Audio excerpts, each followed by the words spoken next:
కృపా కనికరములు గల మా ప్రియమైన పరలోకపు తండ్రి, మీ పవిత్ర పాదములకు హృదయపూర్వక వందనాలు.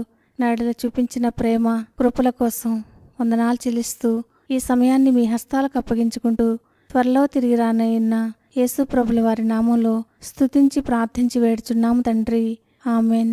ఫిబ్రవరి 26 ఎడారిలో సెలయేర్లు అనుదిన ధ్యానమాలిక. నా కృప నీకు చాలును. 2 కొరింథీ 12వ అధ్యాయం 9వ వచనం. ఒకరోజు కష్టపడి పనిచేసి తిరిగి వెళ్తున్నాను. చాలా అలసటగా ఉంది. చాలా నీరసించిపోయి ఉన్నాను. హఠాత్తుగా మెరుపు మెరిసినట్లు ఈ వాక్యం నాకు తోచింది. నా కృప నీకు చాలును. ఇంటికి చేరి నా బైబిల్ తీసి చూశాను. నా కృప నీకు చాలును. నిజమే ప్రభు. ఒక్కసారి ఆనందంతో గట్టిగా నవ్వు వచ్చింది. అబ్రహాము ఎందుకు నవ్వుకుంటూ ఉండేవాడో అప్పుడు అర్థమైంది. అపనమ్మకం అనేది ఉందని కూడా నమ్మశక్యం కాలేదు. ఆ క్షణంలో ఎలా అనిపించిందంటే, ఒక చిన్న చేపకి దాహం వేసిందట. తాను నీళ్లు తాగితే నదిలో నీళ్ళన్నీ అయిపోతాయేమోనని భయపడిందట ఆ చేప. ఇలా ఉంది నా పరిస్థితి. గోదావరి అంటుంది, ఓ చిన్న చేప, నీ దాహం తీర్చుకో, నాలోని నీళ్లు నీకు చాలు.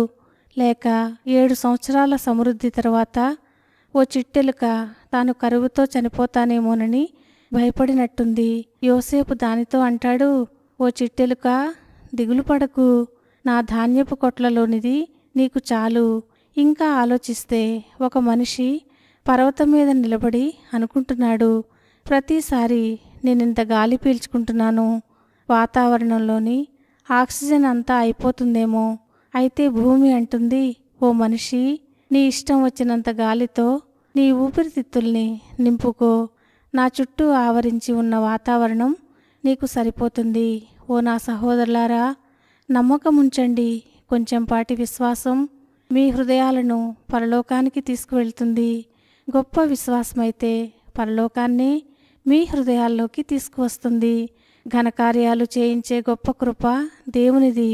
హృదయాన్ని ముంచెత్తే కెరటాలు, ఊపిరాడనీయని పెనుగాలులు, అలవిగాని విపరీతాలు కూడి వచ్చిన దేవుని కృప చాలు. చిన్న పనుల్ని చేసి పెట్టే గొప్ప కృప దేవునిది. చిరాకు పెట్టే చిన్న చిన్న దిగుళ్ళు, జోరీగల హోరు పెట్టే శోధనలు, మనశ్శాంతిని పాడు చేసే ముళ్ళు అన్నింటినీ కుదురుస్తాయి ఆయన కృప పరవళ్ళు. పరలోకపు బొక్కసంలో మన పేరున చాలా మొత్తం ఉంది. విశ్వాసాన్ని చూపించి ఆ డబ్బును తీసుకోవచ్చు. ఇష్టం వచ్చినంత తీసుకోండి. దేవుడు ఈ మాటలను దీవించునుగాక. ఆమెన్.